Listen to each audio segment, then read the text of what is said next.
appreciate other speakers, notably Professor Zach Angegundu, and host of others. I have a written contribution. At the end of this, I will submit the copies with you because my own is quite in-depth.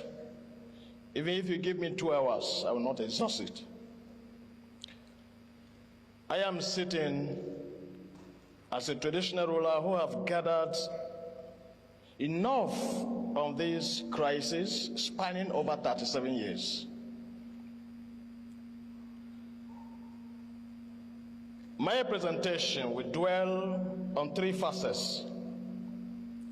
1, I will x-ray the repugnant British policy that recreated empires and made some people lord over others. And people are still carrying out that up to this moment. The other one is a hate agenda. I call it consummated hatred on particular ethnic groups in this nation. And then the canvas solutions, which I will profile 23 solutions. Originally, as you know what the British did under the leadership of Lord Lugard, when you go to Rwanda, you have the problem of Tutsi and the Hutu. When you move in Nigeria, 3 ethnic groups were recreated. We have the Hausa Fulani, the Yoruba, and the Igbo. And they gave the Hausa Fulani a leverage. The problem is ubiquitous in Nigeria. But the people who were now used as vassals are the Tigrays in order to suppress them. The problem we are facing today has a root from that angle. Let me take you back to the days of General Babangida. Genocide was unleashed on the 2 people living then. Let me take it Lafia Division and Okare Division, but most particular within Doma LGA that was created subsequently. In 1990, hosts of the 2 people were massacred. Another group was massacred in Awe. This prompted the military government of General Babangida to direct the administration of Governor Joshua Mama Madaki, who then replaced Lieutenant Colonel Aliv Omar Kama as the military governor of Plateau State. In November of 1990, administrative panel was instituted by the government of Joshua Mama Madaki. And the panel was headed by Mr. Barnabas Dosu, former divisional officer in Tiv Division. The reports of that panel up to today remain in the coolers. At that time, the genocide began in Doma, South constituency, where the people, after it, established their population predominance by electing Honorable Mike Shuenkoko into Doma State House, Nassau State House Assembly in 1999, and he repeated the same feat. That created a kind of hatred agenda that was not accomplished then. Then the Alago oligarchy, they moved in and wooed over the Fulanis to come. Of all the local governments in Nasarawa now, Doma is the self-heaven, greater than Kiana. I remember in Kiana, the 2 people fought in recreating Kiana Confederacy between 1714 and 1719th century. The Kiana Confederacy was recreated by the 2 people. Today they are tagged as vassals, and they are tagged as settlers in that state. One thing calls to mind when you come to Doma in particular, because I can give you both the marine and the terrestrial geography of that place. I can speak of every ethnic group in that land better than even the Andoma of Doma, who has a pathological hatred of the 2 people in his domain and has decided to wipe them off. We must look at that angle. This is where The genocidal attacks are brewed and hatched against the two people across and other ethnic groups within Benue State, particularly the Idoma in Agatu axis. We must note one thing. Even the traditional seeds that were created by the British, because of subsequent review of chieftaincy laws under Nasarawa state government, have been erased completely. We have records. I remember during the days of Lafayette Division, when Benue State was created in 1976, we have Justice Ayo Irekefe Boundary Commission. I remember Justice Utsaha sitting here today was a young lawyer. He represented the two people at that time. The issue still continued. Today we have killings in mass, spanning from Gwe West Local Government, most particularly on 8th of February 2011, extending continually and contiguously to other local governments, particularly Guma, Makudi, Logo, Kwande, Ukum. In Tiv-speaking areas, Agatu, Apa, Opoku, and Otukpo local government areas. In the Idoma-speaking area. Gwe West is the epicenter of this all, as I spoke earlier. What can we say? There is hatred agenda. There is consummated hatred, I can put it that way, that we don't need these people. They are in charge of so much expanse of land, let us wipe them. The killings are ongoing. The killings are unstoppable. Where we can have the hot bed now is Gwe West, Guma, Apa, and perhaps with the sprinkling elements in Agatu. All other areas are still ongoing. So what can we say? Government must remain sincere, and the governors of Nasarawa, beginning from the days of Abdoulaye Ademu, particularly from the days of Almakura, to the present sitting governor, must stop in indulging in eclipse of insincerity.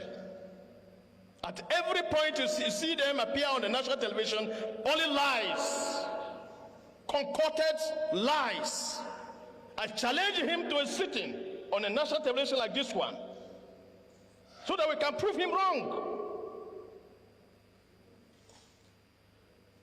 I will not take you too much on other issues, but I will give you 23 reasons or solutions how we can best solve this. The federal government must take practical and decisive action in not only making pronouncements or issuing condemnation statements over invasion and mass murder of thief communities in Benue, Nasarawa, and Taraba states, but rather should be seen to descend heavily on the perpetrators of this act, who in real sense are terrorists masquerading as herdsmen. It is vital that those responsible for these deliberate acts of killing should be properly unmasked and punished. This is the only way government could be seen to have started to stem the wave of violence that is endangering lives across the country. The ongoing unmasking of Benue attackers and killers should continue, and the culprits brought to justice to serve as deterrent. The nomadic herdsmen must be educated to abandon the old way of roaming with animals and adapt to modern way, which is ranching, so that they can have access to qualitative education and do away with the ignorance and cruelty they always exhibit. The Fulani herdsmen and their host of killers group are out on a genocidal atrocities to be committed and land-grabbing campaign and occupation of communities of Benue and in Taraba State, forcing with the natives to live in IDP camps is totally unacceptable. The soldiers must comply with the directive given by the CDS recently in Makurdi that anyone holding prohibited firearms should be shot aside. And that should not stop only with the locals, but should be implemented on these killer bandits who are now outlawed. And we know where they are outlawed, they should be killed. The Miati Allah Cattle Breeders Association, MACBAN, and Miyetti Allah Cattle Breeders Association are co-conspirators in this act. The leadership should be arrested and tried for complicity in attacking Benue. The thief aborigines in Nasarawa and Taraba must be given political and traditional rights. As it is today, they have no voice of their own. Whatever is happening to them is quiet and is silenced by the authorities that be. Polling booths are already relocated far away from their places. Federal government should direct INEC to do that, to resignate polling booths in their places in order not to deprive them and disenfranchise them, improving their population preponderance during elections. We appeal to federal government, as a matter of fact, to reverse all land and farmland illegally occupied by foreigners or mortgage back to the natives, particularly the two people living in Nasarawa and Taraba, also at home. We equally canvass for this point that as it is now, Nasarawa State, particularly Doma, Awe and Kiana, remain axis of evil. Government should turn her searchlights of security personnel to search these borders and fish out, as the president declared the other time, all the killer squad that are now being harbored within the Benue corridor border of Nasarawa. We must also examine the ECOWAS protocols. Given the nation's escalating security, particularly the invasion and occupation, full-scale genocidal attacks and land grabbing, aside banditry and kidnapping, Article 6 of the ECOWAS protocol must be re-examined to ensure that animals and herds and herders are not moved in anyhow into Nigeria to cause mayhem and commit unbearable atrocities in this nation.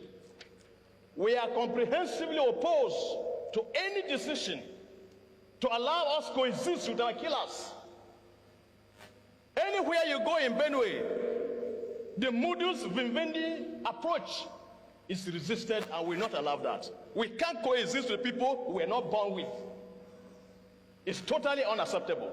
That formula will not work in Benue.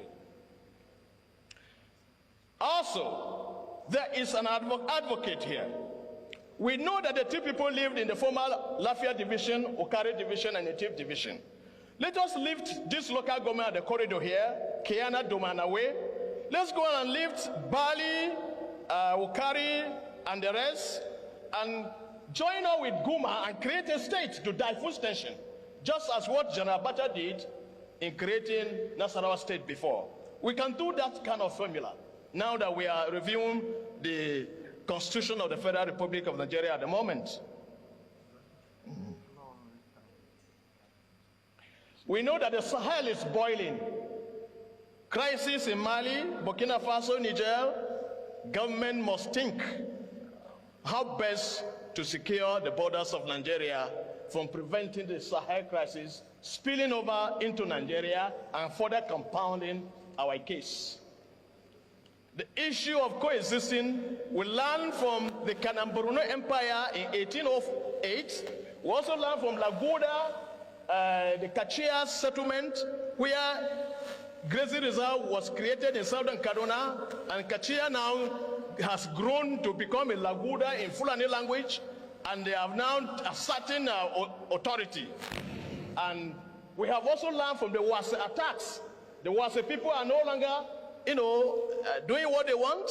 They have an emir, and the emir is always ruled by the Fulanis. So we can't coexist with the Fulanis in Benue, where we know too well that they were not born here with us.